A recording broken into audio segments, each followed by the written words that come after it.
O livro de Gênesis. No primeiro vídeo, vimos como os capítulos de 1 a 11 definiram a história básica da Bíblia. Deus criou todas as coisas e fez os seres humanos à sua imagem para governar o mundo em seu nome. Os seres humanos escolheram o pecado e a rebelião, e o mundo ficou fora de controle num ciclo de violência e morte, levando à rebelião e à dispersão do povo na Babilônia. Então a grande questão é: o que Deus vai fazer para resgatar e redimir seu mundo? A partir da dispersão da Babilônia, o autor traça a genealogia de somente uma família, que culmina em um homem chamado Abrão, mais tarde conhecido como Abraão. A promessa de Deus para Abraão, no começo do capítulo 12, abre um movimento completamente novo na história. Deus chama Abraão para que deixe a sua casa e vá para a terra de Canaã, que Deus diz que será sua um dia. Nessa terra, Deus promete a Abraão que irá torná-lo uma grande nação e irá fazer seu nome grande e abençoá-lo.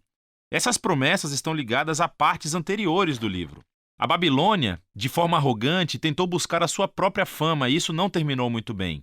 Mas Deus, em sua generosidade, vai dar um grande nome a esse cara sem nome, Abraão. A bênção de Deus para Abraão ecoa a bênção original que Deus deu ao mundo no início de tudo. Então a pergunta é: por que Deus abençoou Abraão e sua família?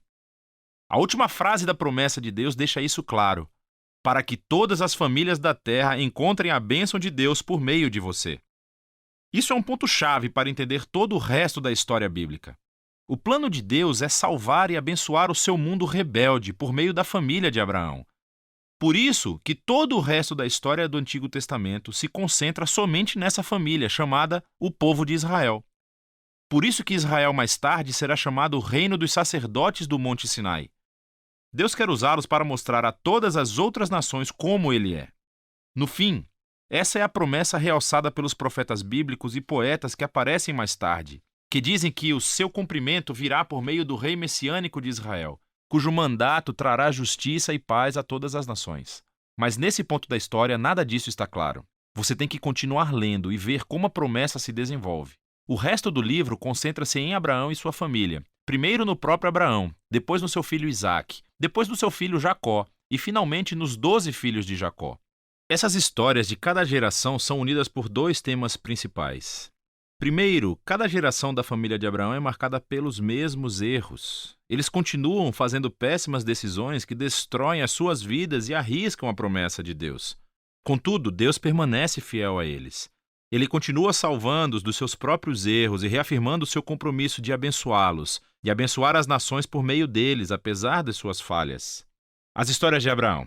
Deus tinha prometido a Abraão uma família enorme. Mas em duas ocasiões diferentes, ele teme por sua vida, porque outros homens se sentem atraídos pela sua esposa. E ele nega estar casado com ela, o que obviamente cria todo tipo de problemas. Não só isso, mas Abraão e sua esposa Sara não podem ter filhos. Então Sara planeja para que Abraão tome uma das suas servas, o que também cria todo tipo de problemas. Mas toda vez, Deus livra Abraão. Nos capítulos 15 e 17, Deus chega a formalizar sua promessa para Abraão com um compromisso oficial, chamado de aliança. Essa é uma cena clássica. Deus convida Abraão para olhar o céu estrelado de noite e contar as estrelas. Ele diz que a sua família será numerosa do mesmo jeito. Apesar das probabilidades, sem filhos e sem maneira de ter nenhum filho no momento, Abraão olha para o céu e simplesmente confia na promessa de Deus. Deus responde por meio de uma aliança com Abraão, prometendo que ele se tornará pai de várias nações, que a bênção de Deus virá para o mundo inteiro. Deus pede que Abraão marque a sua família com um sinal da aliança, a circuncisão de todos os meninos da família. Esse símbolo serve para que eles lembrem que a prosperidade da sua família é uma dádiva de Deus. Abraão termina por ter muitos filhos e morre em idade bem avançada. As histórias de Jacó abordam esses temas de forma ainda mais dramática.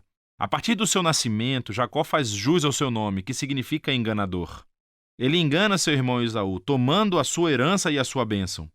E ele faz isso enganando seu velho pai, que estava cego e simplesmente vai embora. Ele tem 4 esposas, mas ama somente uma, Raquel. E isso cria muitas rivalidades na família. A única coisa que o humilha é ser enganado por seu tio Labão, que toma anos de sua vida. O jogo finalmente virou.